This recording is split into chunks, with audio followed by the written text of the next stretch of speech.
sommes à la remarque numéro 2. Et les remarques qui vont suivre, elles vont être très très importantes pour les évaluations qui suivront, et surtout pour votre compréhension de nombreux versets. Car on va voir des petits mots, des petites tournures de phrases très importantes. Particularité des mots qabl et ba'd. Des mots qabl avant et ba'd après. S'ils sont mudaf et que leur mudaf ilayh est évoqué, alors ils peuvent être mansoub en tant que maf'ul fihi, qabla, ba'da, après tu mets le mudaf ilayh, il est évoqué, ou bien ils peuvent être majrour, qabli, ba'di, si jamais ils sont précédés par le harfu jar zaïd. Rappelez-vous le harfu jar zaïd qui vient après le maf'ul avant le maf'ul fihi, c'est min, comme on avait vu dans la remarque numéro 1. Le fait de mettre min avant. Qabla, min qabli. Tahta, min tahti. Fawqa, min fawqi. Bayna, min bayni. Ce genre de choses-là. Donc ça donne un peu d'insistance. Lorsque on va mettre min avant ba'd ou avant qabl, eh bien ils vont toquer indirect lorsque le mudaf ilayh va être évoqué. Min ba'di as-salati, après la prière. Min qabli as-salati, avant la prière. Oui. Donc on peut dire qabla as-salati ou min qabli as-salati. On peut dire ba'da as-salati ou on peut dire min ba'di as-salati. Quand le mudaf ilayh il est là, il est évoqué, et un mudaf ilayh c'est soit un mot, soit un damir muttasil, peu importe, mais au moins il y a quelque chose. Eh bien, le mot ba'd et qabl, ils se comporteront comme n'importe quel complément circonstanciel de temps, et du coup peuvent être au mansoub, au cas direct, en tant que maf'ul fi, ou bien, s'ils sont précédés par le min d'insistance, au cas indirect. Comme dans la sourate al-Mursalat, Allah Azza wa Jalla il dit Fabi ayyi hadithin ba'dahu yu'minun. En quel hadith, en quel discours, en quelle parole, alors, ba'dahu, après lui, ça veut dire après ceci, le Coran, yu'minun, ils vont croire. En quelle parole d'autres peuvent-ils croire en dehors de ce livre-là? Ba'dahu yu'minun. Fabi ayyi hadithin ba'dahu yu'minun. Ba'da, vous voyez, au cas direct. Parce qu'il y a le mudaf ilayh qui est évoqué. Thumma, Allah dit dans Surat Yunus, Thumma ba'athna, ensuite nous avons envoyé min ba'dihi, après lui. Vous voyez, il y a toujours la même chose. Cette fois-ci, c'est ba'di, au cas indirect, parce qu'il y a eu min avant.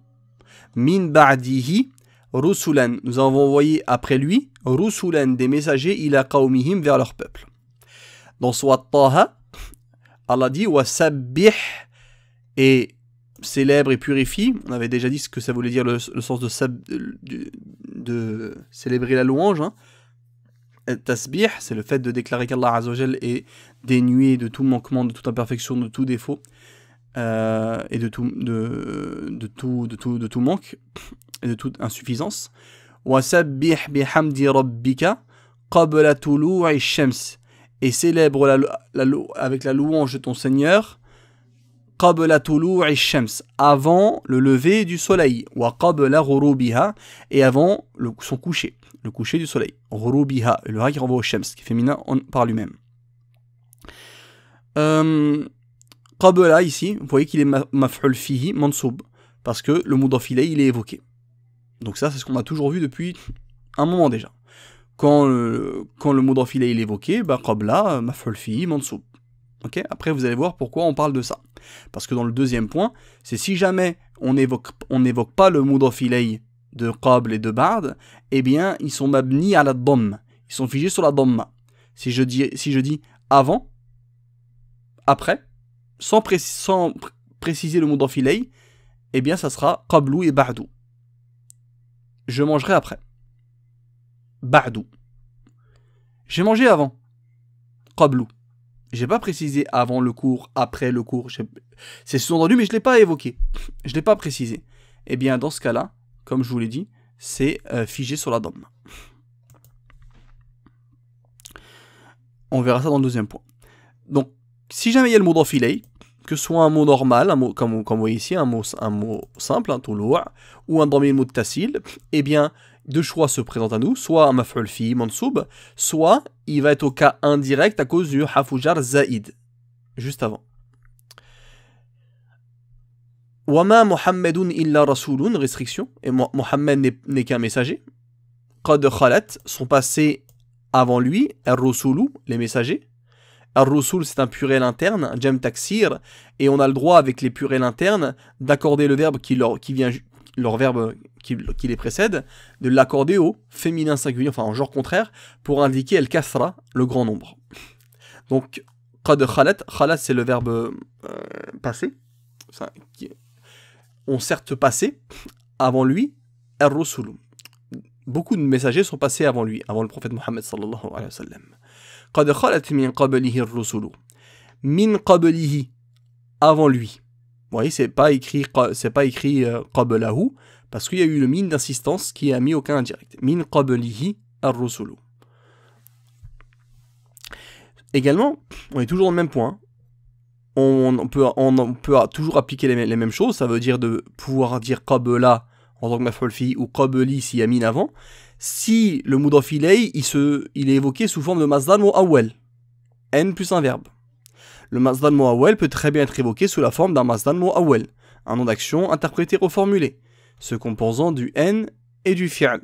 Donc souvent le n plus le verbe mudari mansoub, quand ça renvoie au futur par rapport au temps de l'énonciation, ou le verbe au passé. Lorsqu'on reformulera le sujet du verbe deviendra le mudaf ilay du masdar du verbe. Donc ça, on avait déjà vu comment on reformulait quand on avait un masdar mu'awwal. On va le refaire ensemble, Inch'Allah. C'est juste pour connaître, mais c'est pas appliqué chez nous. Mais c'est bien de connaître ça. Car d'autres professeurs peuvent te demander, ou ailleurs, ou dans ton cursus, ou peu importe dans ta vie, la reformulation. Ça peut parfois aider à bien comprendre les choses. Savoir reformuler un masdar mu'awwal. Donc on va le faire, Inch'Allah.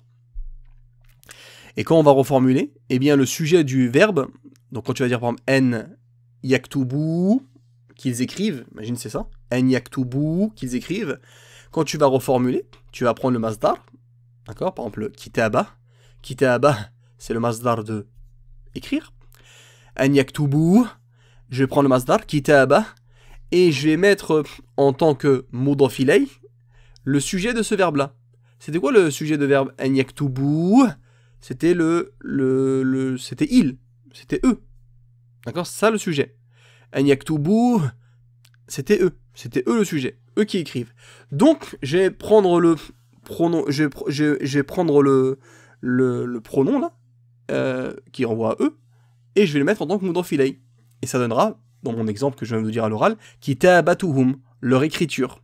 Qu'ils écrivent, ça revient à dire leur écriture. Donc on va le faire ensemble avec les exemples qui vont suivre. Je suis arrivé avant que l'imam dise Allahu Akbar. Et je vous laisse le faire à l'écrit. Faites-le rapidement à l'écrit. Je suis arrivé avant que l'imam dise Allahu Akbar. Et attention, dire Allahu Akbar, je ne veux pas que vous me dites Yaqul Allahu Akbar. Il y a un verbe qui signifie dire Allahu Akbar. C'est le verbe kabbara. Je suis arrivé avant que l'imam dise Allahu Akbar. Wasaltu qabla maf'ul fi. Avant que l'imam dise Allahu Akbar. Ici, on a... Je sais pas, je suis arrivé avant l'imam. C'est avant le fait que l'imam dise Allahu Akbar. Donc c'est une phrase. Et ici, on a un masdar mu'awwal. On a n plus le mudari mansoub. D'accord? Avant que l'imam dise. Ça, c'est du subjonctif. Donc comment on fait? Eh bien, on met en tant que mudaf ilay le masdar mu'awwal. Donc le mot imam, il faut obligatoirement le repousser. Qabla en yukabbira, kabbara yukabbiru, en yukabbira al-imamu. Parce que si on met imam juste après qabla, eh bien ça veut dire que la phrase elle est finie. Wasaltu qabla al-imami. Ça veut dire je suis arrivé avant l'imam. Est-ce que c'est ce que je veux dire? Wasaltu qabla al-imami. je suis arrivé avant l'imam. Si tu dis wasaltu qabla al-imami an yukabbira, la personne en face de toi, elle comprend pas ce que tu veux lui dire. Il m'a dit je suis arrivé avant l'imam, il fait le Allahu Akbar. Il comprend pas ce que tu viens de dire. Il faut dire wasaltu, toi tu es arrivé avant t'es pas arrivé avant l'imam. Si tu mets imam avant qabl, tu mets l'imam avant an yukabbira, c'est-à-dire que tu es arrivé avant l'imam. Or, toi, tu es arrivé avant qu'ils disent Allahu Akbar. Tu vois que ça change de sens, même quand tu te trompes d'emplacement. Donc, non seulement ça dans la grammaire c'est faux, parce que tu dis qabla et tu mets imam juste à côté, donc il faudrait le mettre au cas indirect, si on est logique. Qabla al-imami, si on est logique, et ça changerait de sens dans ce cas-là. Qabla al-imamu, ça c'est archi faux, parce que là il n'y a rien qui justifie, d'accord? Parce que après qabla, s'il y a un nom, bah, il faut qu'il soit en cas indirect, majrur. Et donc là on a un masdar mu'awwal. Dire Allahu Akbar, kabbara. Kabbartu égale, j'ai dit Allahu Akbar. D'accord? Si je dis à quelqu'un kabbir, kabbir, c'est comme si je lui disais, dis Allahu Akbar.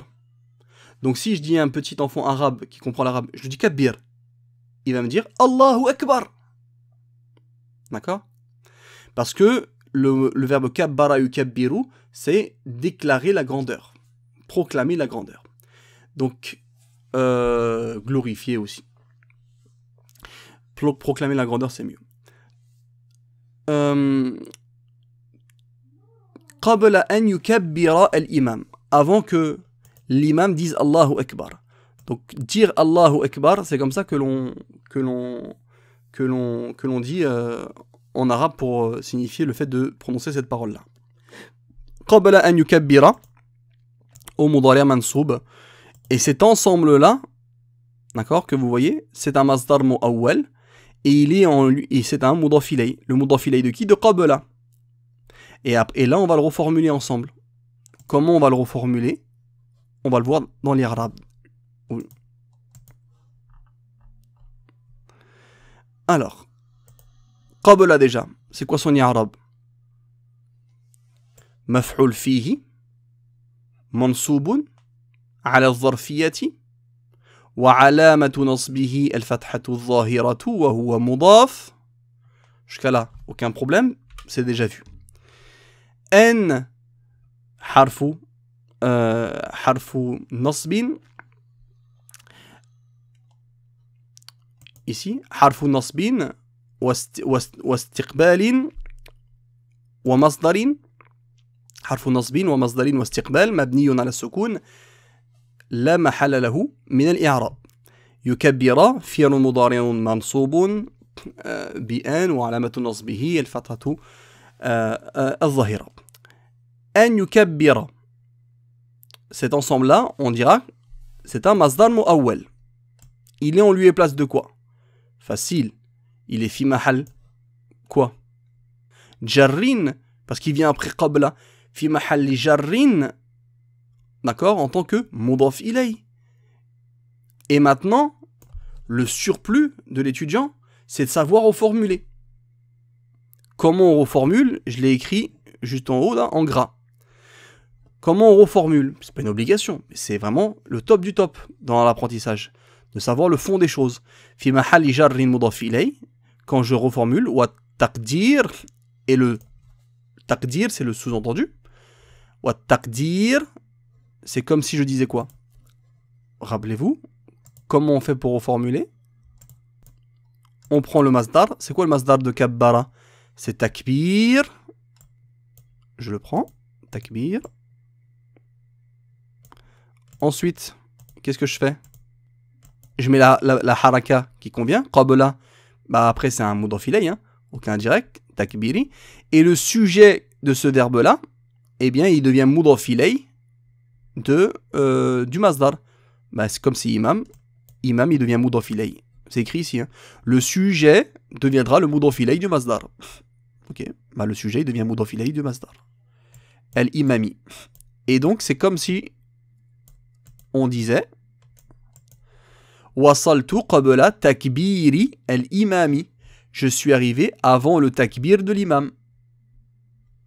Donc, qabla an yukabbira al-imamu ou qabla takbiri al-imam, pareil. C'est la même chose. Ok? Donc, c'est ce que je vous évoque ici. Wasaltu qabla takbiri al-imam. On regarde ces deux versets-là. Allah dit dans Surat Al-A'raf, قال فرعون آمنتم به قبل أن آذن لكم. Pharaon a dit, آمنتم, vous avez cru en lui. Oui, il n'y a même pas le A. آمنتم, est-ce que vous avez cru en lui? Vous avez cru en lui. آمنتم به, en Moussa, il s'adresse à ses sorciers. آمنتم به, vous avez cru en lui. قبل أن آذن لكم, avant que je vous donne l'autorisation, avant que je vous y autorise, avant que je vous le permette. Azana. Azana, c'est un verbe de forme simple, hein, c'est le verbe azina, ya'zanu, mais sauf qu'il commence par une hamza. Donc ana, ça fait a, comme akala. On dit akala, c'est pas akulu, c'est akulu.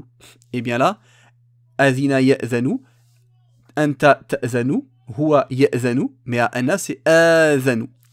Je permets. D'accord? J'autorise. Qabla an azana lakum. Avant que je donne l'autorisation à vous. An azana lakum. Ici, vous voyez que qabla, il est bien au mansoub. Pourquoi il a pu être au mansoub? Qabla, parce qu'il a un mudaf ilay évoqué. Où est le mudaf ilay? C'est an azana. Car quand il n'y a pas le mudaf ilay évoqués après qabla et ba'da, ils sont invariables et figés sur la dhamma qu'on va le voir dans le point suivant. Donc qabla, si il a pu prendre la fatha, c'est que son mudaf ilayh il est là. Et là c'est sous forme de masdar mu'awwal. An azana, au mudari mansoub à cause de an. Donc qabla, maf'ulun fihi, mansoubun ala dharfiyati, wa alamatu nasbihi fathatu dhahira wa huwa mudaf, ça change pas. Et an azana, masdarun mu'awwalun, fi mahalli quoi? Fi mahalli jarri mudaf ilayh. On lui place du cas indirect en tant que deuxième terme d'annexion. Wa et taktir, et ce qui est sous-entendu, c'est comme si on disait quoi? Il faut chercher le masdar de adina. Vous le connaissez sûrement. C'est quoi le masdar de adina? Izn. Donc, comment on reformule? On prend izn. Ensuite, comment on fait? Pour reformuler, je fais qabla izni, pardon. Izni, et après, je dois mettre en tant que mudaf ilayh du masdar le sujet de ce verbe-là. C'est qui le sujet de azana? Pharaon. Mais dans la phrase. Ah, C'est c'est je, ouais. C'est je. Donc le dormir qui renvoie à je, c'est quoi? Ya. Voilà. Qabla izni. Ça revient à dire, est-ce que vous avez cru en lui avant que je vous donne l'autorisation? Avant que je vous y autorise, ça veut dire avant mon autorisation, avant ma permission. Ça revient à la même chose. Et hop, et on le voit ici. Qabla izni. Et izni, il aurait été au cas. Donc là, normalement, il était au cas indirect, hein, izni, mais la kasra que vous voyez ici, c'est la kasra qui est en relation avec le ya al-mutakallim qui vient après. Naam. Dans Surat Nuh, Allah Azza wa Jal il dit Inna arsalna, certes nous avons envoyé Noé, ila qawmihi, vers son peuple, an anzir. C'est quoi ce n? C'est le n qui impose une citation, qui introduit une citation. Deux points, ouvrez les guillemets. Souvent suivi d'un verbe à l'impératif dans le Coran. Anzir. Anzara yunziru, c'est la quatrième forme. Anzir, averti, on l'a vu. Avertis ton peuple. Min qabli. Ah, moi déjà dans ma tête, quand je vois qabla ou barda dans le Coran, ou qabli ou bardi dans le Coran, je suis sûr et certain qu'il y a un mudaf ilayh après. Il est évoqué. Donc là, quand je vois min qabli et que je vois pas un nom, je vois pas un damir, mais je vois un masdar mu'awwal, je dois pas être étonné. Parce qu'un masdar mu'awwal fait office de mudaf ilay.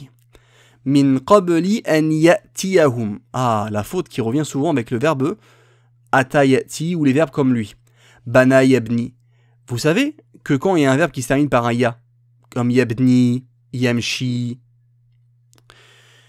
yajri, c'est yarqi, ces verbes-là, ya'ti, eh bien, lorsqu'ils sont au mansoub, il faut leur mettre la fatha, parce que le son iya n'est pas lourd. Pourquoi on ne dit pas ya'tiyu? Parce que c'est lourd. La damma a été enlevée à cause de thiqal, à cause de la lourdeur. An ya'tiyu, atiyu, ta'tiyu, les Arabes n'aiment pas dire ça. Atiyu, ta'tiyu, ils n'aiment pas dire ça. Donc, ils ont enlevé la lourdeur, ils ont enlevé la damma à la fin de ces verbes-là. Ok. Donc, quand c'est au cas direct, au mansoub, l'élève, des fois, il va oublier de dire an ya'tiya. Il va dire an ya'tihim. Il va laisser le ya. Pire, des élèves qui me suppriment le ya. Et tu leur demandes pourquoi tu as supprimé le ya? Bah, c'est une lettre de illa, mu'allim. C'est une lettre de maladie. On doit la supprimer. La lettre de maladie ne se supprime qu'au mudari' majzoum, pas au mudari' mansoub. Et n est une particule qui engendre le mudari' mansoub, et pas le majzoum. Donc la lettre de illa, elle reste. Et la fatha, au mudari' mansoub, elle apparaît. Min qabli an ya'tiyahum azabun alimun. Avant que un châtiment douloureux vienne à eux. An ya'tiyahum azabun alim. Avant qu'un châtiment douloureux ne vienne à eux. Qabla, qui se rappelle comment on fait l'Arab d'un zarf lorsqu'il y a le harful jar zaïd juste avant. On avait dit qu'on faisait un double i'rab. Je disais que lorsqu'il y a min un harful jar zaïd, on doit faire un double i'rab. C'est-à-dire on doit évoquer ce que l'on voit, lafzan, et ce que ça aurait dû être s'il n'y avait pas eu ce harf zaïd. Donc ici, qabli, on va dire que c'est un ismun majrurun. Lafzan, c'est un ismun majrurun. C'est un mot qui est indirect dans le terme, bimin. Et on va dire, il est au cas direct, normalement. Il est au cas direct, parce que c'est maf'ul fi. Et on va dire qu'il est mansoubun mahallan, ala annahu maf'ulun fihi. Par rapport du fait qu'il devait être un maf'ul fihi. Et après tu termines l'irab que tu vois, hein, l'irab du lafz, wa alamatu jarrihi al-kasratu al-zahira wa huwa mudaf. Voilà. An ya'tiya. Donc n, c'est le harf, c'est un harf nasbin wa masdarin wa istiqbal mabniyun ala sukun la mahala lahu min al-i'rab. Ya'tiya fi'lun mudari'un mansubun bi an wa alamatu nasbihi al-fathatu al-zahira. Et le sujet, il est après, c'est azabun. Si je fais l'irab de an ya'tiya, masdarun mu'awwalun fi mahalli jarrin mudaf ilayh. C'est un masdar mu'awwal, un nom d'action reformulable. On lui est place du carré direct en tant que deuxième terme d'annexion. Wa taqdir, et si je devais le reformuler, je devais prendre le masdar du verbe atayati, qui est le mot itienne, la venue. Elle itienne, et ça revient à dire min qabli itianihim, leur venue à eux, d'accord, min qabli itiani, ou plutôt min qabli itiani azabin alimin iyahum. Pourquoi? Parce que comment on fait pour reformuler? On a dit qu'on prend le masdar itienne, donc s'il vient après qabl itiani, min qabli itiani. Ensuite, on avait dit qu'en tant que mudaf ilayh de ce masdar, on mettait le sujet. C'est azab. Donc on va dire qabli itiani azabin alim, avant la venue d'un châtiment douloureux. Et il nous reste à mettre le COD là qu'on a dû repousser. Et là, on va mettre iyahum, ou bien lahum au pire. Min qabli itiani azabin alimin lahum, ou iyahum. C'est encore mieux. D'accord? Donc un masdar mu'awwal, ça peut être un mudaf ilayh de qabla, ba'da, etc.